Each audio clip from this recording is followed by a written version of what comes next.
আজকে বানাবো দই পটল। তো চলুন পুরো রেসিপিটা দেখতে থাকুন। দই পটল বানানোর জন্য আমি এখানে 6টা পটল নিয়েছি। তো এই পটলগুলোকে ভালোভাবে ছাড়িয়ে নিতে হবে, তবে পুরো খোসা ছাড়াবেন না, যেন অর্ধেক খোসা খোসা থাকে এরকমভাবে পটলটাকে ছাড়াবেন। এরপর কড়াইতে তেল গরম করতে দিয়ে তাতে পটলগুলো দিয়ে দিতে হবে, আর মশলা হিসেবে দিতে হবে নুন আর হলুদ গুঁড়ো। এগুলো দিয়ে ভালোভাবে লাল লাল করে পটলগুলো ভেজে নিতে হবে। আর হ্যাঁ, পটলটা কাটার সময় না মাঝখান থেকে একটু চিড়ে দিতে হবে, যাতে মশলা ঢুকতে পারে। সেই জন্য মাঝখানে একটু ছুরির সাহায্যে চিড়ে দেবেন।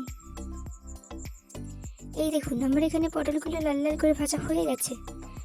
এবার এই পটলগুলোকে একটা পাত্রে তুলে নেব। এরপর ওই কড়াইতে তেলেতে ফোড়নে দেবো শুকনো লঙ্কা, এলাচ আর দারচিনি। এরপর হয়তো দিয়ে দেবো পেঁয়াজ।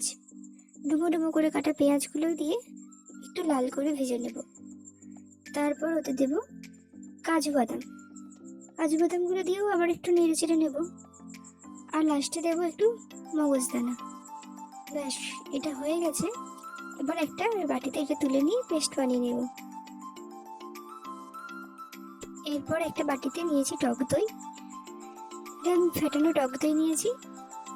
তারপরে এই টক দইয়ের মধ্যে কিছু মশলা দিয়ে দেবো।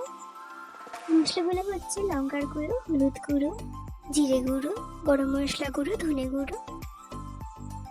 ব্যাস, এই সমস্ত মশলাগুলো দিয়ে উপকরণটাকে ভালোভাবে মিশিয়ে নেব।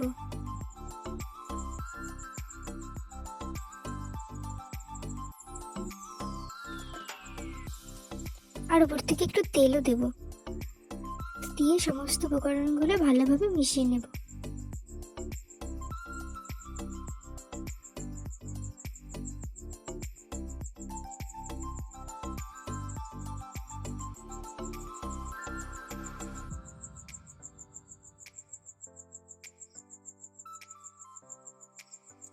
ব্যাস, এখানে আমার সমস্ত উপকরণগুলো রেডি করা হয়ে গেছে।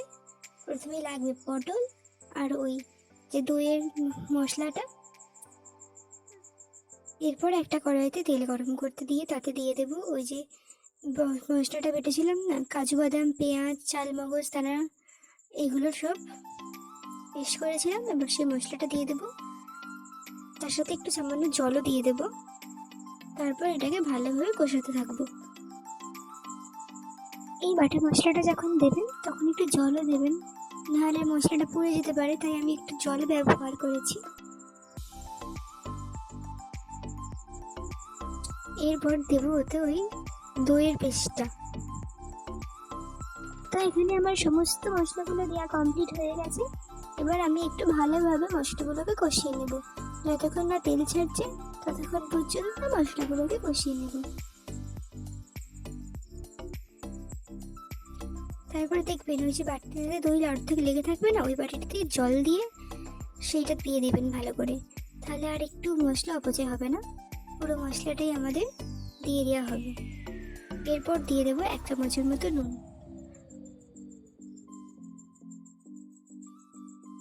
আর দেবো একটু চিনি। এবার সেগুলো দিয়ে আরও কিছুক্ষণ ফুটিয়ে নেব। আজকে দই পটলটা বানাচ্ছি সম্পূর্ণ ঘরোয়া পদ্ধতিতে। তো এটা আমি শিখেছি আমার বৌদির কাছ থেকে। এটা হচ্ছে আমার বৌদির রেসিপি। তো এইরকমভাবেও আপনারা একবার বানিয়ে দেখতে পারেন, খেতে জাস্ট অসাধারণ হয়। তো এরপরে এতে একে একে সমস্ত পটলগুলো দিয়ে দেবো। তো পটলগুলো দিয়ে আরও কিছুক্ষণ ফুটিয়ে নিলেই রেডি হয়ে যাবে আমাদের দই পটল। তো এইরকমভাবে রান্না করে আপনারা পরিবারের সবাইকে খাওয়াতে পারেন, খেতে খুব অসাধারণ লাগে। ট্রাস্ট মি, একবার এটা বানিয়ে দেখতে পারেন। তো আজকের মতো ভিডিওটা এখানে শেষ করছি। হচ্ছে অন্য একটা রেসিপি।